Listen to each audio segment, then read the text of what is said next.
እግዚአብሔር ይስጥልኝ በጣም ነው ማመሰግነው ፈጣሪ እና አንዱን ለመጠየቅ እሱማ አሁን ይሄ 6 ወሩን በሙሉ በሳምንት 3 ቀን ብቻ አንድ ሳምንት 7 ቀን አይደል ማክሰኞ ሐሙስ ቅዳሜ ነው ማለት ፍትህ ለዋልድባ መነኮሳት ማንንም ወንጌል መነሻው የት ነው ከወላይታ ነው አሁን በዚህ በሁሱና በእፎይ ክርክር በጣም የተበሳጩት ጴንጤዎቹ ናቸው መጀመሪያ ሰው አድርገን ሰው ካረገው በኋላ አሩን ደምሲ ነው መሃን ነው ማለት ነው እኛ የሚወልድ ነው ሰርቆን የተባረረው የትኛውም የፋይናንስ ስርዓት ውስጥ እንዳይቀጠል የተደረገ ሰው ነው አላህ በተናገረው መሰረት ስንት አካል ነው ያለው አላህ አንዱ አላህ ስንት አካል ነው ያለው አካል አለው ብለን አናምንም ሰላም ጤና ይስጥልኝ እንዴት አደራችሁ እንዴት ዋላችሁ እንዴት አመሻችሁ አምላክ አብ ቅዱስ እግዚአብሔር ስሙ ዛሬም ዘወትር የተመሰገነና የተወደሰ ይሁን ክርስቶስ ተነስቷል በእውነትም ተነስቷል በወቅታዊ ጉዳይ ተመልሼ መጣሁ እንግዲህ በረከት ተነስቷል ወይ ደግሞ ፍልፍሉ ተነስቶ ወደ ሚዲያ ወጥቷል ከዛ በተጨማሪ በጣም ደስ ያለኝ ትናንትና ምሽት ላይ የነበረው ኢንተርቪው ሰይፉ ያቀረበው ሄኖክ ወንድማችን ነው በጣም ደስ የሚል ነገር አለ ከዛው ግን ከዚህ ሚዲያ ጋር አብሮ የሚሄደውን ነገር ለማቅረብ ሞክራለሁኝ አንዳንድ ጉዳዮች ማህበራዊ ሚዲያ ላይ እየተሰራጩ ያሉ የሐሰት ቪዲዮዎች አሉ አንዳንድ ጉዳይ ላይ እነሱ ላይ ሐሳብ ሰጣለ ሊቃ ጳጳሱ ያለቀሱበትን ምክንያት እናያለን የእፎይ ጉዳይ ጥሩ ስራ እየሰራ ይመስላል ወሃቢዎች እየተዋገዙ ነው ታዲያ በወሃቢያ እይታ ከሆነ አላህ አይወልድም የተባለው መሃን ስለሆነ ነው ወይ የሚል ኡስታዝ መጥቷል እሱንም ጭምር እንመለከተዋለን ዘመርኩን በቀለ ትናንትና ምሽት ላይ ስለ እፎይ ያነሳው ሐሳብ አለ ሁለት ቪዲዮዎች ይዤላችሁ ወጥቻለሁኝ እንመለከታቸዋለን ታዲያ ከመልካሙ ነገር እንጀምር ከፍልፍል እግዚአብሔር ይስጥልኝ በጣም ነው ማመሰግነው ፈጣሪ እና አንዱን ለመጠየቅ አግዞን ያው የስትሮክ አይደል እንደዚህ ብሎ ገባ ትንሽ የስትሮክ ሲያዝ እንደዚህ አይደለም ያደርጋል አንተን ለመጠየቅ እንዲህ ብሎ ገባ ለምን ኦሬዲ ህመምተኛ ነው ብለው ጥበቃዎቹ እንዲያሳልፉ ከገባ በኋላ አይዞ እኔም ቀና እያልኩ ነው ስለ አይ አንተን ለጠይቅ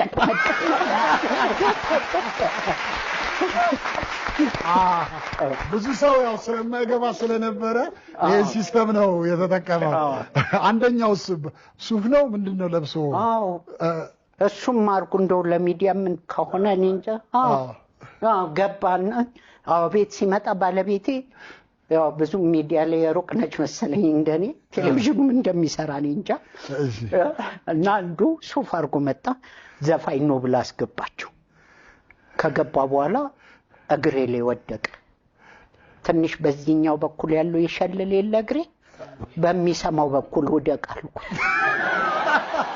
አገባኝማ ምንድነው ምናምን ስለው አይ እንዳንተው ነው የሚያመኝ አሳከመኝ አለ ስለዚህ ለሱም እንግዲህ በቀጣይ ህክምናውን እንዲያገኝ ቃል ገብቶለታል እኔም ቃል ገብቻለሁ እኔም ህዝቡም እያሳከመኝ ስለሆነ እንጠራዋለን ችግር ጨከን ብዬ ከኔ መድኃኒት ሰጠው ተየዳይና ስለዚህ ያው ህዝቡ ያሳከማል ችግር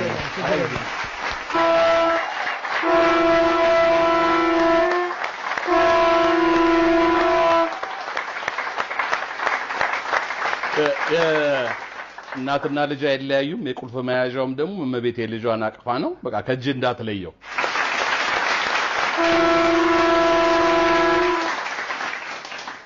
ማርቆስ እግዚአብሔር አምላክ የተመሰገነ ይሁን አሜን እንኳን ለቤት አበቃ እንኳን ወደ መድረክህ ተመለስክ ብለና ያው ኮሜዲያን ነው ለምን ቀለድክ አይባልም ጥሩ ነገር ነው ያነሳው ደግሞ በጤና መመለሱ ማይታችንም እንደገር አንድ ነገር ነው ስለዚህ እንኳን እግዚአብሔር አተረፈ ብለናል የሚቀር ነገር ይኖራል ስትሮክ ባንድ የሚለቅ ነገር አይደለም እዚህ ነው የቀረውን ደግሞ እግዚአብሔር ፈጽሞ እንዲምረው ጸሎት አድርጉላቸው ዘመዴ ጋር ለምጣ ስለ እፎይ ከተናገረው መሐከል ላይ መስማት ማንናቀውን ነገር ሁሉ ሰማን ይሄ እፎይ የሚሉት ኬት እንደሚያመጣ እግዚአብሔር ይወቅለት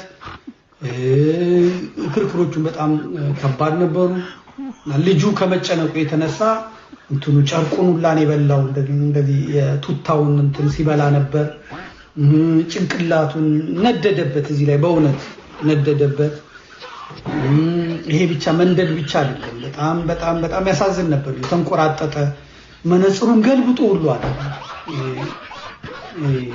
ይሄ ልገልበጣል እንግዲህ አባቴ ላርግ በእውነት ይሄናት በእውነት እና ከባድ ነው እና አልተገለጸም የሚል እንደውም ዘፈን ሁላ ተሰራበት እና ሰምቼ አላውቅም። አላህ ባት አለው፣ አላህ አይን አለው፣ አላህ ጆሮ አለው፣ አላህ ምሳሌ ነው። ሰምቼ አላውቅም በእውነት። ከእስላሞችም ማቀው አላሁ አክበር ብለው አዛን አድርገው ቁርአናቸውን አድርገው ሲሄዱ ነው ማቀው። ይሄ አላህ እግር አለው ጥፍር አለው ሰምቼ አላውቅም። ስንት እጅ አለው ይላል። እንደዚህ በግራ ነው በቀኝ እጆቹ ይላል። ሁለት እጅ በዚህ ጋር ነው በግራ እና ብቻ ነገሩ ስብስብ ነበር። በጣም ከባድ ነበር በእለቱ እና ከባድ ነበር ማለት በጣም ከባድ ነበር። ለምሳሌ አወንታ ከባድ ነበረ። ሁለተኛው ላይ እንመለሰዋለን። እፎይ ምን ነጥብ እንዳስጣለው ጭምር እንመለከታለን። ራሱ ዘመርኩ የተናገራለ ወደ ማጠቃለያ አካባቢ ላይ እንመጣበታለን። በረከት ገበያውና እንግዲህ አወንታ ከዚህ በፊት ስናቀርበው ነበር እዚህ ሚዲያ ላይ እሷ ይህን ነገር ተናግራለች። እንደምታስቡት አይደለም አወንታ እኔ ማቀው ሚስጥር አለ ብላለች። ለምሳሌ አወንታ በርሲሳ የኦሮሚያ ባንክ ሰራተኛ ነበረ። ከሆነ ገንዘብ ወደ ሆነ ገንዘብ ከሰው አካውንት ሰርቆ ነው የተባረረው። የትኛውም የፋይናንስ ስርዓት ውስጥ እንዳይቀጠር የተደረገ ሰው ነው። የትኛውም የፋይናንስ ስርዓት ውስጥ ኢትዮጵያ ውስጥ በብሔራዊ ባንክ ደረጃ በቃ ባንድ ከተደረጉ ሰዎች መካከል አንዱ ነው። ልቀጠር ቢልም አይቀጠርም። ብቸኛ የገቢ ምንጩ የሶሻል ሚዲያ ነው። በነገራችን ላይ እንደኔና እንዳንተ ትልቅ ቢዝነስ ያለው ሰርቶ መብላት የሚችል ሰው እንዳይመስልህ። ገባ? አብዛኞቹ ሶሻል ሚዲያ ላይ ያሉ ሰዎች ሰርቶ መብላት አይችሉም። ልትፈርድባቸውም አይገባም። ምክንያቱም ምን ሰርቶ ይበላሉ? ለምሳሌ ሰው የፋይናንስ ስርዓት ውስጥ ተቀጥሮ መብላት አይችልም። ምክንያቱም ያጠፋው ጥፋት አለ፣ አይቀጠርም፣ አይሰራም፣ ተባሮ ነው የወጣው። አንድ በል ቀጥሎ ደግሞ የቀን ስራ ሰርቼ ልብላ ብትል እንዳየኸው ሱሰኛ ነው፣ አቅም የሌለው ሰው ነው። እንደው ተሸክሞ ለመብላትም አቅምኛ ጋውን መጥቶ አካፋ ይዞ ውሃ ምናምን እንደኛ እንኳን ቆፍሮ ምናምን ልብላ ቢልም አቅም ይጠይቃል የቀን ስራም ለመስራት። በነገራችን ላይ ይሄ ነገር እንጃ እውነት ከሆነ ያው አንድ ነገር ነው፣ ግን ውሸት ከሆነ ግን እኔን ለምን ተናገረኝ በሚል እሳቤ ስም ማጥፋት ነው። እርግጥ አሁን ተመልሳ ወደ ሀገሯ ተመልሳለች፣ ኢትዮጵያ ውስጥ አይደለችም። መልካም ነው። ወደ ሄኖክ ልምጣ። ማመድ የነበረው እኮ እያየው ነበር። ለምሳሌ በሳምንት 3 ቀን ብቻ የበላህበት አጋጣሚ አለ። እሱማ አሁን ይሄ 6 ወሩን በሙሉ በሳምንት 3 ቀን ብቻ፣ አንድ ሳምንት 7 ቀን አይደል? ማክሰኞ፣ ሐሙስ፣ ቅዳሜ ነው የምበላው። እንዴ በየሳምንቱ ታከፍላለህ? እንትን ነው አሁን እንደዚህ ስትል ሰው እንትን ነው ጎበዝ። አሁንም እናገራለሁ። ልክ ጤነኛ መሆን የሚፈልግ ሰው ከምግብ ይራቅ። የምሬን ነው የምነግርህ። ሙድ ያዝ። መዳን የሚፈልግ ይህንን ሐሳብ ይከተለው። አንድ ቀን ሰውነትህ ማረፍ አለበት ከምግብ። አንድ ቀን ምንም ሳትበላ ከዛ ለምሳሌ ተኝቼ እነሳል። የኤክስፒሪየንስ ጉዳይ ነው፣ የልምድ ጉዳይ ነው። ከለመድከው መብላት ነው። አሁን እዚህ ስመጣ ምሳዬን በልቼ ነው የመጣሁት። ከስንት ጊዜ በኋላ ቁርስ ብቻ ነበር የምበላው ስበላ ማለት ነው። እሺ በቃ ጨነቀኝ ነው ራይድ ውስጥ እንዲተኝቼ ምናምን አልፌው ቀስቅሶኝ የቱ ጋ ነው መግቢያው? አዲስ አይደል ይሄ 3 አመት ሆነው መሰለኝ። ከ3 አመት በፊት እዛኛው ስቱዲዮ ነበር እዛኛው ነበር እንትንም እና አሁን መብላት እየለመድኩ ስመጣ እንቅልፋም እየሆንኩ መጣ። ስለዚህ በጣም ንቁ ነበርኩኝ። በተሲረበህ እውነት ላይፍ ይገባሃል፣ የሰው ችግር ይገባሃል። ያነሳውን ሐሳብ በደንብ ታብሰለስለዋል ለመጥገብ ያዩዋቸው። በነገራችን ይሄ ነገር ከዚህ በፊት አባታችን አባ ገብረ ኪዳን ሲናገሩ ሰምታችሁ ከሆነ መጾም ስትጀምሩ ነው ማሰብ የምትጀምሩት ብሎ ብዙ ሲናገሩ መናፍቃን ያሾፉ ነበር፣ ያላገጡ ነበር፣ የኛ ሰዎችም ጨምሮ። ምግብ መቀነስ ለማሰብ ጠቃሚ ነው። በጣም ብዙ ነገሮች ማሰብ የሚቻለው ሰው ምግብ ሲቀንስ ነው፣ መጾም ሲጀምር ነው ብሎ ሲናገሩ ነበር። አሁን ሄኖክ እየደገመው ኮሜንቶች ያው እንግዲህ ኮሜዲ ነገር ይገባል። አንደኛው የተጎሳቆለ ፊትን ፎቶ ስር ነው ሄኖክ ወንድሙ የሚሰራው ኑሯችን ነው ወይ? ኑሯችን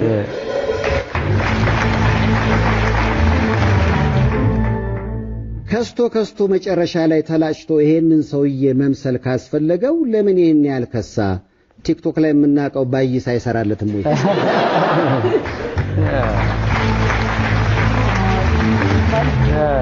ሰይፍዬ አንተ ፊልም ፕሮዲውስ አድርገሃል። አይቻለሁ። ታውቀዋለህ። ሙዝ ልጦ መብላት አይደለም።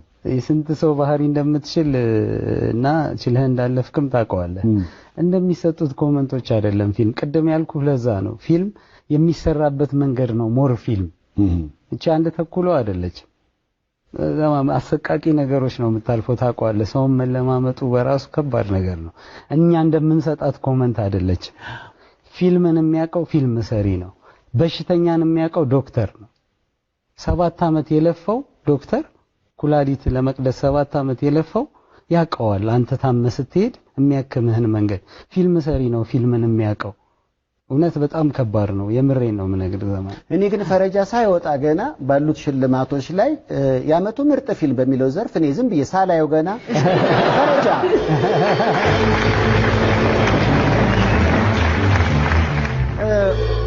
ወደ አንተ ህይወት ልመለስ ምክንያቱም ሴት ልጅ ጀርመን ነው የምትኖረው ከናቷ ጋር እዚህ ደግሞ ፊልሙን ስትሰራ ይሄን ሁሉ ታጣል የልጅህን ፍቅር ምክንያቱም በቀደም ስንደዋወር ራሱ በዋትስአፕ ሷን ያወራዋት ነው ስትለኝ ነበር ቪዲዮን አይታውቁ ቪዲዮን አይታው ምን አለች አልመሰላትም እንደዚህ አማርኛው ላይ እስከዚህም ስለሆነች ምናምን ታመሜ ምናምን ነው መሰላት እሱን ለማስረዳት የፈጀብኝ ማገዶ በጣም እዲ ከባድ ነው በጣም አሁን ደግሞ 13 አመቷ ስለሆነ ከባባር ጥያቄዎች ነው የምትጠይቀኝና ያው እኔም ቋንቋውም አሽታሪ ስለሆነ በጀርመንኛ ለማስረዳት በጣም ከባድ ጭየው ነበር በመሃል 3 አመቷ ጠፋብኝ ስለዚህ አሁን ምንድነው ያላችሁ አማራጭ ማት ላይ አለች አይደል እናቷ አለች አይደል እንዲህ ብላለች በቃ የኮፊያናንን ስራ የምትሰራው እሷ ነች የማስማማት ያው እንግዲህ ማቃት አንድ ጀርመንኛ ብትኖር አባትሽ ለሰራው በመሃል ደግሞ ላንቺ መስጠት ያለብሽን ፍቅር ስላልሰጠሽ እሷና መስክናት ዳንግሽን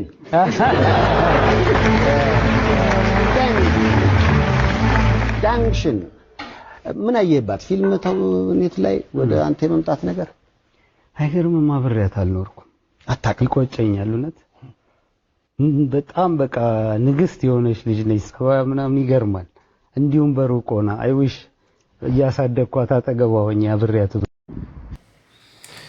አይዊሽ ይሄ ፊልም ሲመረቅ እኔም እዛ ሆኜ ባይለት በጣም መስለኝ ነው ተመነክ በጣም ጎበዝ ልጅ ነው ከድሮ ጀምሮ ከማደንቃቸው በጣም ጥቂት ተዋናይ መካከል ለእነኛ ሄኖክ ነውና በጣም ጎበዝ ነው እግዚአብሔር አበርቶት ፊልሙን ጨርሷል ምናልባት ከሁለት ወር በኋላ ይመረቃል ያው የሀገራችን ነገር በጣም የሚያስጠላው ነገር ገና ከመውጣቱ ተሰርቆ ዩቲዩብ ላይ መለቀቁ ደግሞ ይዋስ ያደማል ውስጥን የሚያደማው በነገራችን ላይ ሰው እንዲህ ለፍቶበት ሰውነቱን ቀያይሮ እስከስቶ ጭምር ለዛ ፊልም ብሎ ዋጋ ከፍሎ የሰራውን ፊልም በሁለተኛ ቀን ላይ ዩቲዩብ ላይ ታገኙት ይችላልላችሁ ለዛም እሱ ቤኔፊት ከመሱ ከማይጠቀምበት ሌላ ቻናል ላይ ተለቆ ታዩታላችሁ እንደው የራሱ ቻናል ላይ ተለቆ ቢሆን ኖር አትሊስት እንኳን ከዩቲዩብ የሚያገኘው ነገር ረቨኒ ይኖራል ብለን እናስብ እንደዛ እንኳን እንዳይሆን ይሄ ሁሉ ለፍቶበት ከሰው ለምኖ አግኝቶ የለፋበትን ስራ በሁለተኛ ቀን ላይ ይተያያቸውና አንዳንዴ ባይሆን ሰው የለፋበትን ነገር ቢያገኝ የተሻለ ነው እግዚአብሔር ይርዳህ ይሄ ነገር እንደማያጋጥም ተስፋ አደርጋለሁኝ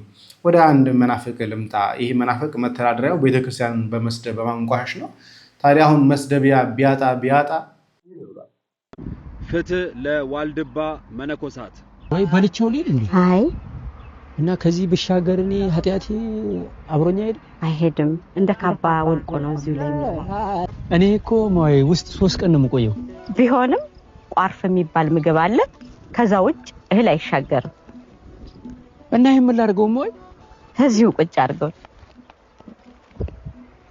ግን ኃጢያትም አይሻገርም ያሉ አዎ ኃጢያት አይሻገር እንዴት እንደ ካባ ወልቆ ነው የሚቀረጽ በነገራችን ላይ እዚህ ዋልድባ ገዳም በጣም ብዙ አይነት በሽታ አለ ሰው በዚህ በሽታ ሲያዝ ሲማቅቅ ሲሞት እንደ ደስታ እንደ ጽድቅ ይቆጠርለታል አይገርምም ካላመናችሁኝ በእሸቱ ዩቲዩብ ላይ ተለቋልና ሙሉን መመልከት ትችላላችሁ ስለዚህ ፍትህ ለዋልድባ መነኮሳት ያልኩት በዚህ ምክንያት ነው አያሳዝንም ትውልዳችን በዚህ መልኩ ሲጠፋ ሲማቅቅ ክርስቶስን አገኛለሁ ብሎ ራሱን አካሉን ህሊናውን ሲጎዳ ስለዚህ በተቻለ መጠን እኛ የወንጌል አማኞች እዛ በረሃ ውስጥ ለሚንከራተቱ መነኮሳት እንድንጸልይላቸው ኃጢያትና ምግብ አይሻገርም ብለው ህዝቡ ላይ እየቀለዱ ስለሆነ በክርስቶስ ኢየሱስ ስም ርዕስ አድርገን ጸልየንላቸው ከዚህ መቅሰፍት እንዲወጡ በጌታ ፍቅር ለምናችኋለሁ። በእርግጥ የመናፍቅ ጸሎት የትም እንደማይደርስ ብናቀውም ጥሩ ሁለት ሐሳቦች እናንሳ። አንደኛው ከበሽታ አንፃር ያነሳው ነገር ነው። ሁለተኛው ደግሞ ከረሃብ አንፃር ነው። የረሃቡን ያው ሄኖክ መልሶታል። በዚህኛው ከሰይፍ ጋር ባደረገው ነገር ሰው ጾሞ ይየው ጤናማ አስተሳሰብ ለመኖር መልካም ሐሳቦች ለማሰብ ጥሩ ሐሳቦች ራሱ ጀነሬት ለማድረግ መጾም አለበት። ስለዚህ መናፍቃን ጾማችሁ እዩት፣ መልካም ነገር ከውስጣችሁ እንዲመነጭ መልካም ሐሳብ ማሰብ እንድትችሉ ጾሙና እዩት። አንደኛው እሱ ነው። ሁለተኛው ከበሽታ አንፃር ነው። በሽታ በራሱ ኃጢአት አይደለም። በሽታ እግዚአብሔር ሲፈቅድ ሰውነታችን ላይ ሊመጣ የሚችል ነገር ነው። ይህ በመጽሐፈ ኢዮብ ላይ የምናገኘው ነገር ነው። እግዚአብሔር ወዶና ፈቅዶ ነው ሄሊኮፕተር እየጮኸ ነው ላይ እግዚአብሔር ወዶና ፈቅዶ ነው ለኢዮብ በበሽታ እንዲያዝ ያደረገው። በሽታ ስለተያዘ ግን ኃጢአት አልሆነበትም። ኢዮብ በጸጋ ተቀብሎ ያንን በሽታ ድል ያደረገው። የሚታመሙ ሰዎች ይኖራሉ። ዓለም ላይም ሰዎች በበሽታ እየታመሙ ነው፣ በበሽታ እየሞቱ ነው። ምንም አዲስ ነገር የለውም። ግን ለእግዚአብሔር ብለው ሰውነታቸውን አስገዝተው በበሽታ የተይዘው ይሄን ነገር እግዚአብሔር እንደ ጸጋ ይቁጠርልኝ ብለው ያሉ ሰዎች ካሉ መልካም ይጸድቁበታል። ምክንያቱም በሽታ ሲወሰድባቸው ራሱ ጌታዬ ለምን ወሰድክብኝ ይህንን በሽታ እንደ ጸጋ ቁጥር እኮ ኃጢአት የሚነጣበት ነው ብሎ እስከሚናገሩ የደረሱ መነኮሳትም ነበሩ። ቅዱሳን መነኮሳት አሉ በሽታ ሲወሰድባቸው ራሱ የሚከፋቸው። በዛ በሽታ ምክንያት ኃጢአት ማይሰሩ አሉ። በዛ በሽታ ምክንያት በደል ማይሰሩ አሉ። በዛ በሽታ ምክንያት እግዚአብሔር የሚያመሰግኑ አሉ። ይህ በመጽሐፍ መነኮሳትም በገድላትም የምናገኛቸው ነገሮች ናቸው። ስለዚህ እግዚአብሔር በተለያየ መልኩ ጸጋ ሊስጥ ካለ ይሰጣል። ኢዮብን የባረከው በበሽታ በኩል ነው። በሽታ ከሰጠው በኋላ ድርቅ ካደረገው በኋላ ከነበረው 10 እጥፍ በሉት ያ ሁሉ ነገር የመጣበት እግዚአብሔር የሰጠው ነገር ነው። ግን መናፍቃ ግን የብልጽግና ወንጌል ተከታዮች ስለሆኑ ረሃብን ይጸየፋሉ፣ በሽታን ይጸየፋሉ። ኢዮብን ጭምር እስከ መሳደብ ድረስ ያደረሳቸው ማለት ለኢዮብን ሲሳደቡ ነው። በዚህ ላይ አቀርባለሁ። ኢዮብን ጭምር የሚሳደቡ ሰዎች ናቸው። ጻድቁን ኢዮብ ያ ደገኛውን ቅዱሱን ኢዮብ ለሁሉም ነገር እግዚአብሔር ይመስገን ሲል የነበረውን ኢዮብ የሚሳደቡ ሰዎች ናቸውና የብልጽግና ወንጌል ክርስቶስንም ከመሳደብ ወደ ኋላ አይሉም። ለምን 40 ቀን ጾመ፣ ለምን ተራበ ማለታቸው የማይቀር ነው። ያሳዝናል። ሌላኛው ፓስተር ደግሞ ይህ ሰው ነው። ወንጌል መነሻው የት ነው? ከወላይታ ነው። ይሄ ወላይታ ላይ በ8 ሰዎች የተጀመረው ወንጌል 40 ሚሊዮን የደረሰው በዩኒስኮ ላይ መመዝገብ አለበት። ዩኒስኮ ብልጽግና ፓርቲው ኦልሬዲ 38 ዓመት ይገዛል። ግራና ቀኝ መላእክቶች ቆሙ፣ አሸከሙን። ምድሪቷን ሙሉ እንደዚህ ብድግ አድርጎ አሸከሙ። ምድሪቷን እንደዚህ ከፍ አሁን እነኚህ ሰዎች ምድሪቷን እንደዚህ ከፍ አደረገ አሸከመኝ የሚለው ሰው እስቲ ይህን በተናገረበት አንደበቱ ስለ አባ ሳሙኤል ነገሩት። ምድሪቷን ከፍ አድርጎ አስባረከ የሚለውን ደግሞ ንገሩት። ስለዚህ ሰው እንዴት አድርጎ ይላል። እሱ ሲናገረው ምድሪቷን ከፍ አድርጎ አስባረከኝ ብሎ ሲናገር ችግር የለበትም። ይሄኑ ታሪክ የተናገረውን ታሪክ አባ ሳሙኤልም እኮ እንዲህ አድርጓል ብላችሁ ንገሩት። ተጣላችሁ ቅውጥ ይደረጋል። በቃ ያዙኝ ልቀቁኝ ነው የሚለው። ለሱ ነው የሚቻለው እንጂ ለአባ ሳሙኤል አይቻልም። ይሄ ነገር ለሱ ይቻላል፣ ይሆንለታል፣ ሆኖለታል። ለአባ ሳሙኤል ሲሆን ግን ይሄ በቃ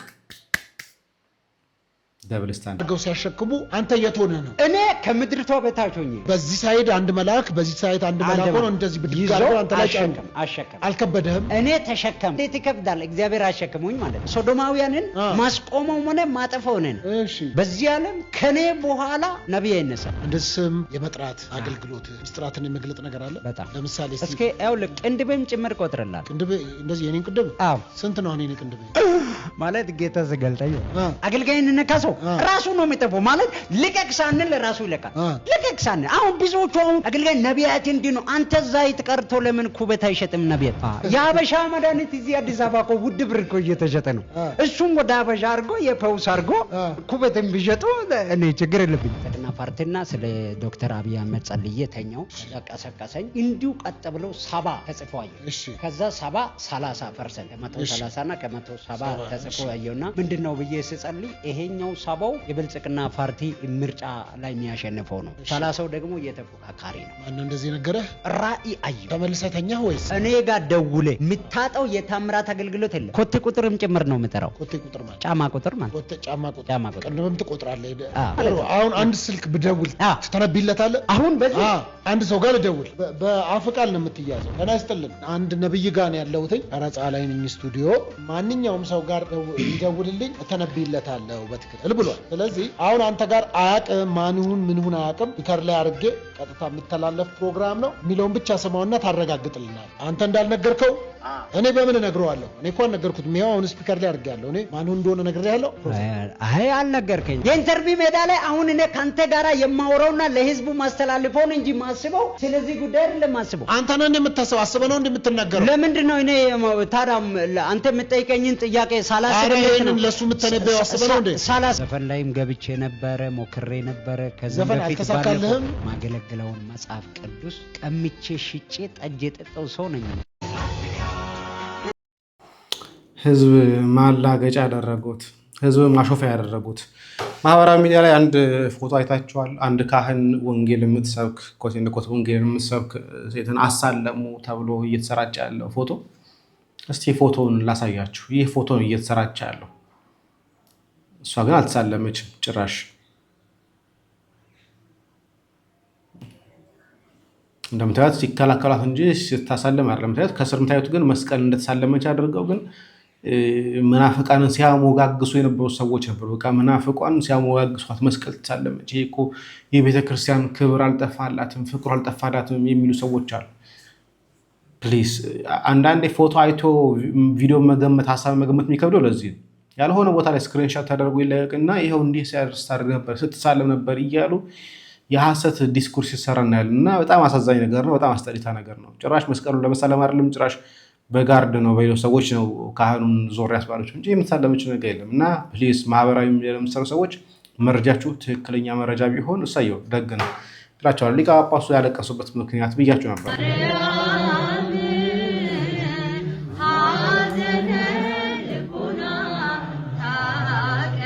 እንግዲህ ይህ ሊቀ ዲያቆን ነው በድንገት ስላረፈ ድንገተኛ ገጥሞት ነው ያረፈው እዛ ቤት ተገኝተው ሲያጽናኑ ሊቀ ጳጳሱ ማለት ነው ከናሽ ላይ ጳጳሳት ርህራሄ መሰማት ያለባቸው ለዚህ ለአገልጋዮቻቸው ለልጆቻቸው ማልቀስ ማዘን የሚጠበቅባቸው ለዚህ አንዳንዱ ግን የሚያስበውን አበል እዛ ቦታ ላይ ቢሄድ የሚያገኘውን አበል እንጂ እዛ ቦታ ላይ ቢሄድ የሚጽናኑ የሚችሉ ሰዎች ማሰብ አቅቶታል ግን እስቻ አባታችን አቡነ ይስሐቅን እግዚአብሔር ይስጥልን እንላለን ወደ ወሃብያው እንምጣ ያልኳችሁ ይሄ ነበር ታዲያ እንደዚህ ከሆነ አላህ አልወለደ ማለት የምንችለው እንዴት ነው ማን ይሆን ነው አሉ እኛ አይደለም ያለው ራሳቸው ስሟቸው بين المسلم والنصراني የተደረገ ክርክር ሳይሆን بين مجسم ومجسم የተደረገ ክርክር ነው ስሙን እስልምናና ክርስትና ስላለው አይደለም ሰዎች በራሳቸው ስም በራሳቸው መጠሪያ ከሞነ እዚህ ጋር ግን ሆኖ ቢሆን ኖሮ ክርክሩ ፈጣሪ ፍጹም ነው እዚህ ጋር አንተ ከልጅ የጠራ ነው ስትል ልጅ ብቻ እኮ አይደለም እኮ ከአካላትም አጥርተው ነው ከሰውነትም አጥርተው ነው ፍጡሩን ከመምሰል አጥርተው ነው አለዚያ ሰው ይመስል ነገር አርገህ ስለኸው ልጅ አልወለደም ብትል ማን ነው ወይ ቢሉህሳ መጀመሪያ ሰው አድርገህ ሰው ካረገው በኋላ አልወለደም ሲለው ማን ነው ማለት ነው እኛ የሚወልድ ነው እናንተ ማን ነው ልዩነታችን ታዲያ እዚህ ጋር ነው ሊባል እኮ ነው ያ አላህ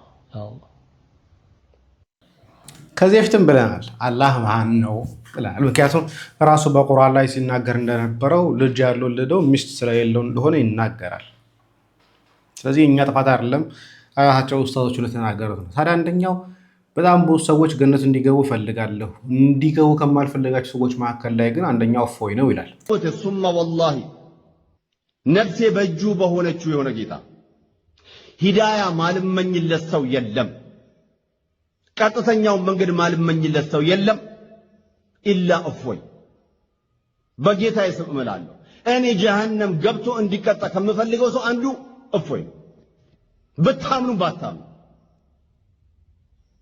እንዴት ነው መመኝለት የአላህ መልእክተኛ እንደዚህ ቆሻሻ በሆነ ንግግር እንዴት ነው አላህ Subhanahu Wa Ta'ala እንደዚህ ያዋረደን ሰው ሂዳያ መመኝለት ሂዳያ እንደዚህ ረከሰ በራሳችን ምን እናየው ቤተሰቦቻችን እንደዚህ ያደረገበትን ሰውን ምንድነው ምንመኝለት ምን ልናረገው ነው ምንፈልገው ነገ ነብዩ ሰለላሁ ዐለይሂ ወሰለም ፊት እንቀርባለን አላህ ፊት እንቀርባለን ዛሬ ምን ይመጣብናል ብለን ባንል ነገ ነብዩ ሰለላሁ ዐለይሂ ወሰለም ፊት እንቀርባለን አላህን እንፍራ አሁንም እንደገና የአላህ መልእክተኛ ለማሰደብ አላህን ለማሰደብ እንደገና ቀጠሮ ትይዛላችሁ ማን ነው ያላካቸው ማን ነው ያላከብን እሱ ሂዳያ ስላገኘ ምን ሊፈጠር እስልምና ላይ ምን ሊያመጣ እስልምና ለማቆሸሽ ዳግም የእስልምና ቆሸት በጆሮአችን ለመስማት በአይናችን ለማየት ትጋብዙታላችሁ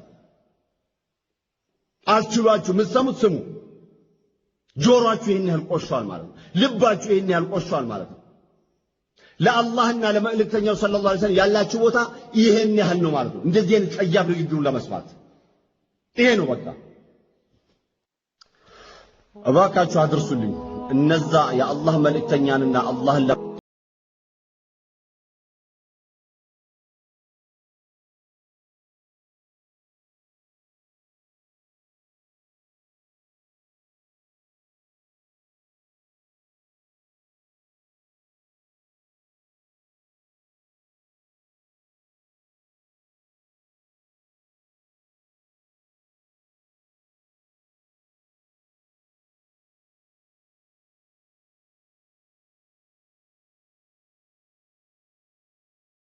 በጣም ነው የጎዳቸው እስልምናውን ለሁለት ለከፈለባቸው በጣም ጉዳት ከባድ ስብራት ውስጥ ገብተዋል ደግሞ ያደረገው ነገር ደግሞ ያቃል ታርጌትድ አድርጎታል ታዲያ ሁሱ አላህ አካል አለው ሲል እንዳልነበረ ተመልሶ ሐሳቡን ቀይሮ አካል የለውም ብሏል አላህ በተናገረው መሰረት ስንት አካል ነው ያለው አላህ አንዱ አላህ ስንት አካል ነው ያለው አካል አለው ብለን አናምንም አካል ሲባል ምን ማለት ነው ያልከው ለዚህ ነው አንተ ያልከው አካል የለውም እንዴ እጅ የለውም እንዴ እጅ ምን ማለት እንደሆነ ላስረዳህ ነው ምን ማለት እንደሆነ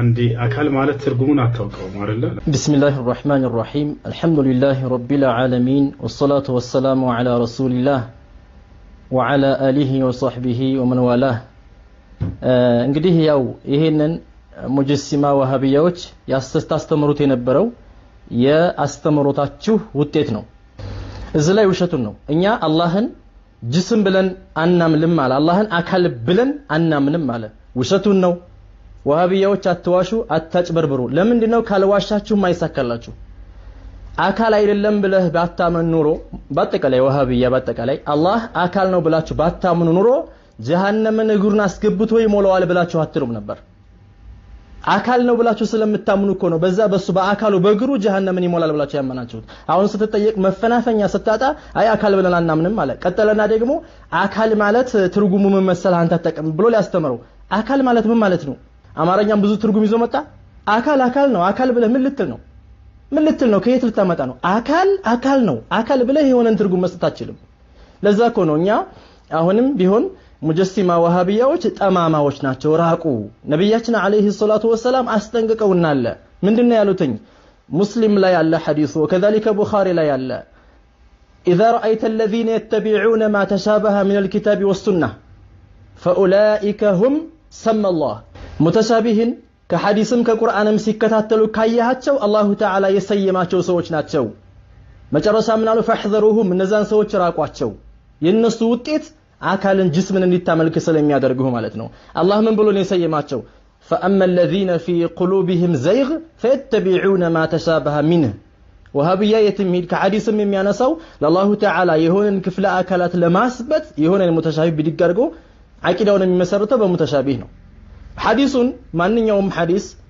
ለአላሁ ተባረከ ወተዓላ ክፍለ አካላትን ያሰበቱበት ቁርአንም እንደዛው የነሱ አረዳድ እንጂ አሁንም በተደጋጋሚ የሰለፎች አረዳድ አይደለም ስለዚህ አካል ብሎ አካል ምን ሊሆን ይችላል ትርጉሙ አካል ነው ስለዚህ ማጭበርበራችሁን አቁሙ አሁንም እፈሩ ወሃቢያዎች ወደ ሐቅ ተመለሱ የሆነን ክፍለ አካላት አላህ አንድ የምትለው አላህ ስንት ነው አለ ለምን መሰላችሁ እንዲህ ብሎ የጠየቀው ለአላሁ ተባረከ ወተዓላ ሙጀሲማ የማያሰብተው ነገር የለም ለዛ እኮ ነው አላህ ደግሞ ኮራ ብለው ዘና ብለው አህሉ ሱና ወል ጀማዓዎች ነን ሰለፎች ነን ይላሉ ሰለፎች እንዲያንተ ክፍለ አካላትን ሰጥተው አያመልኩም እጅ ብሎ እጅ እኮ ትርጉሙ አለ እጅ ብለ የምን ትርጉም ነው እጅ ብለ ሌላ ትርጉም አለው እጅ ነው ምን ልትል ነው እንዲህ አይነት ማጭበርበሪያዎችን እየተጠቀሙ ሙስሊሞች በአጠቃላይ ከሙጀሲማ ከዋሃብያ አስተምሮት እባካችሁ ራቁ አላሁ ተባረከ ወተዓላ አምሳያ የሌለው የሆነ ጌታ ነው ነግሮናል ليس كمثله شيء هل تعلم له سميا ولم يكن له كفوا احد እነዚህን ሙህከም የሆኑ አያዎች ደግሞ አላሁ ተዓላ የቁርአኑ አስል መሰረት ናቸው ሙተሻቢህ ቢመጣም እነዚህን በሚጻረር መልኩ አይተረጎምም ለምን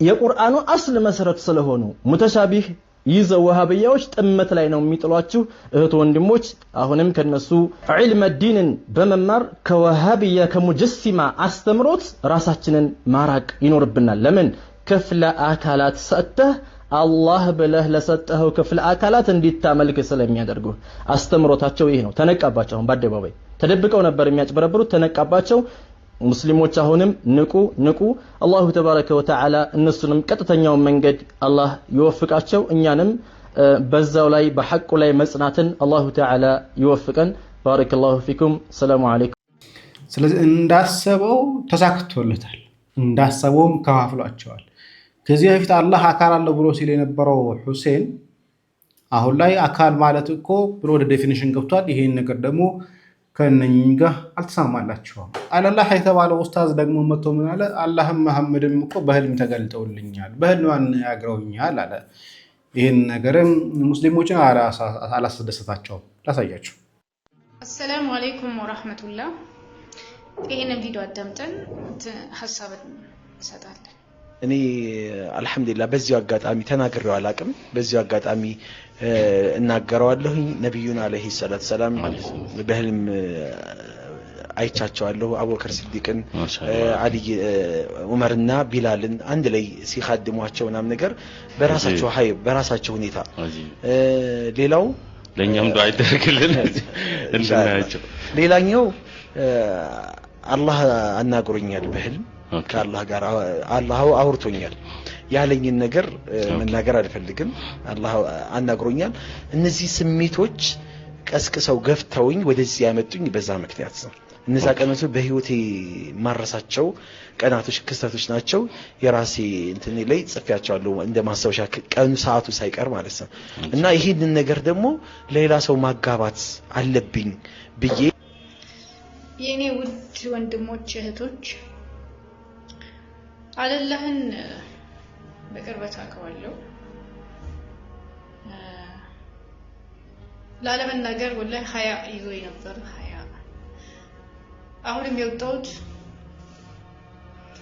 ይህንን ሐሳብ መገሰጽ የሚችሉ ትልልቅ ሰዎች መውጣት ትተው ዝምታን ስለመረጡ ያው ከሸሪዓ አንፃር ሴት ልጅ ብዙ ቪዲዮ ላይ ባትወጣ እኔ መደግፍ አይነት ሰው አይደለሁም በቃ ትልልቆቹ ካሉ እነሱ ከበር ቢያደርጉት ብዬ መመርጠው ሐሳብ ነው ግን መደረግ ካልቻለ ግን የግዴታዬ ነው ወደፊት እወጣለሁ ነው የሚደግፍ ሐሳብ ነው ደስ የሚል ነው ረሱል ሰለላሁ ዐለይሂ ወሰለምን በመናም ማየት መታደል ነው ማሻአላ አላህ ይጨምርልህ ሰሃቦችን ማየት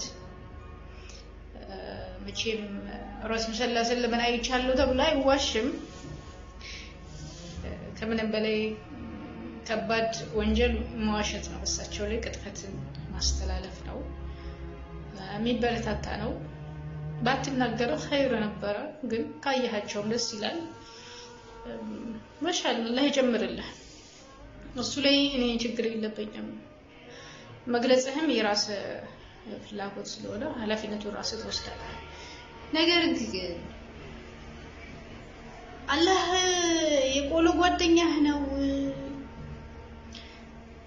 ትንሽ ቆይታችሁ አብረን ቂራት ስንቀራ ሲያስቀራኝ ልትሉ ነው እኮ አሁን እኮ የድፍረታችሁ ጥግ እየበዛብን መጣ ማለት ቃላት በጣም ነው የምትዳፈሩት ከሚባለው በላይ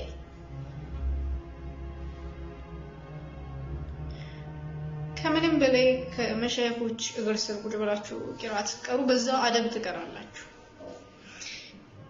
ሀያ እና ኢማን የተቆራኙ ናቸው። አንዱ ማጣት ሌላውን ማጣት ስለሆነ ማለቴ እንዴ መሻይኾቻችን ያፍራሉ ቃላትን ለመጠቀም ስለ ረሱል ሰለላሁ ዐለይሂ ወሰለም ውዴታቸውን እንኳን ለመግለጽ ቃላቷን እንዴት እንደሚኩሏት መቼም አሁን ላይ ያለው ዋሃቢያ ግን አያፍሩም አይፈሩም።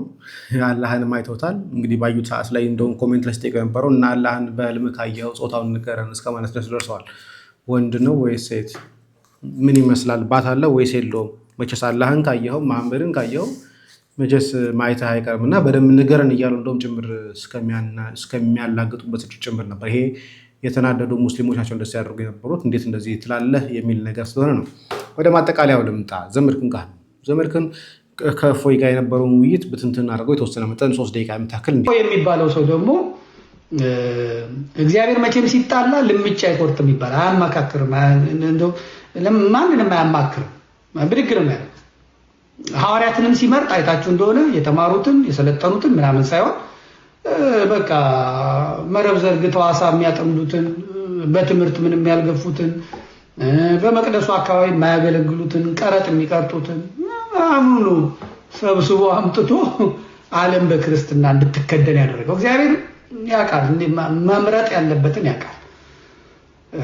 እና ከቤተ ክህነት ቢሆን ቤተ ክህነት እሳት እኔ አቀን ስደግፈው እነ ቤተልሔም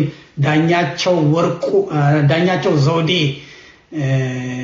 መገርሳ ነው ፈይሳ እነሱ ቀጥታ እፎይ የሚባለው ያኔ እኔ ስልጤዎችን ለምን ተናገርክ እያለ የሚሰድብበትን ቪዲዮ ነበር ያመጡት። ደግ አደረገ ያልኳቸው እና እግዚአብሔር አምጥቶ ልጅ በዚህ ነገር ላይ እንዲነጋገር ምን አደረገ። እፎይ ከመጣ በኋላ ስለ እውነት እንነጋገር ከተባለ ከቤተ ክርስቲያን ላይ ብዙ ስድብ ርቆላታል። እግዚአብሔር በሚያውቅ ብዙ ቤተክርስቲያን ላይ አፍ መክፈት የለም። እኔ ለዚህ እግዚአብሔርን አመሰግነዋለሁ። አያችሁ እግዚአብሔር ቤተክርስቲያንን እንዴት በጥንቃቄ እንደጠበቃት። ማህበረ ቅዱሳን አይደለም፣ ሰንበት ተማሪ አይደለም፣ የሰበካ ጉባኤ አባል አይደለም፣ የመንፈሳዊ ኮሌጅ ተመሩቅ አይደለም፣ የአብነት ተማሪ አይደለም። በቃ ሰው ነው፣ አንድ ኢትዮጵያዊ ሰው እፎይ ማለት። ይህ ግለሰብን ደግሞ ምን አድርገህ ትናገረዋለህ? እና እሱ ደግሞ የሚያደርገው አሁን በዚህ በሁሱና በእፎይ ክርክር በጣም የተበሳጩት ጴንጤዎቹ ናቸው። የጴንጤዎቹን ገጽ እያየው ነበር። ሁሱ መጽሐፍ ቅዱስ ይችላል፣ እፎይ ግን መጽሐፍ ቅዱስ አይችልም። ክርክሩ እኮ እፎይ የመጽሐፍ ቅዱስ እንዲያስረዳ አይደል፣ ሁሱም ቁርአን እንዲያስረዳ አይደል። ሁሱ መጽሐፍ ቅዱስን አውቃለሁ የእናንተ መጽሐፍ እንዲህ አይነት ስህተት አለው ሊል፣ እፎይ ደግሞ ኖ የእናንተ ቁርአን ነው እንደዚህ አይነት ስህተት ያለው ሊል፣ እሱ ኢየሱስ ክርስቶስ ፍጡር ነው ምንትሲየ ሊል፣ እሱ ደግሞ መሐመድ እንዲህ ነው ሊል፣ በቃል ሳይሆን ሁለቱም መጽሐፍ ቅዱስ እያነበቡ ሊናገሩን የመጡት። ስለዚህ ጴንጤዎቹ የኦርቶዶክስን መዋረድ ብቻ ስለሚፈልጉ እሱ ቢያሸንፍና ይሄ ልጅ ቢሆን ልክ ኦርቶዶክስ እንደተሸነፈች ነበር። ኦርቶዶክስ ግን የሚያሸንፋት ነገር የለም፣ የወከለችው የለም፣ የጻፈችው የለም፣ ደብዳቤ ሰጥታ የላከችው የለም። ልጁ እኔ እፎይ ይባላለሁ የምትገጥሙኝ ካላችሁ ክርስትናን ወክዬ ነው የምናገረው ራሴ አንዳንድ ክርስቲያን ነው ብሎ የመጣው ተቋማት ናቸው፣ ኡስታዞች ናቸው እየመጡ የሚሟገቱት ማለት ነው። እና ጴንጤዎቹን ታዘብኳቸው። ስለ እውነት ነው የምነግራቸው፣ በጣም የታዘብኩት። እና ያው እንግዲህ ቀረቡ፣ ተነጋገሩ። የተነጋገሩትም ሁላችሁም አይታችኋል። እና እፎይ ያቋርጣል ብለው ነበር የፈለጉት። እፎይ እንዳልኳችሁ በጣም ብዙዎች ተናደዋል። ደግሞ በአንጻሩ ደግሞ እንደና ቤላውና ያሉ ቅን አመለካከት ያላቸው ሰዎች ደግሞ ገብተው ሀሳባቸውን በግልጽ ለማስቀመጥ ሞክረዋል። ግን አንዳንዶቹ ግን አልተመቻቸውም። የኦርቶዶክስን ሽንፈት፣ የኦርቶዶክስን ውርደት የሚጠባበቁ ሰዎች ነበሩ። እግዚአብሔር እንግዲህ ወንድማችንን ከመዋረድ ታድጎታል። እግዚአብሔር አሁንም ቢሆን በአንድም በሌላም ቤቱን ጠብቆታል። ስለዚህ ሌላ ጉዳይ አለ፣ የምንመለስበት ይሆናል። እንዳላሳዘንባቸው እየስላሰብኩኝ ነው። ለዚህም ቪዲዮ ግን ለብዙዎች እንዲደርስ ሼር ማድረጋችሁ አትርሱ። ሰላም እግዚአብሔር ከእናንተ ጋር ቸር ቆዩ።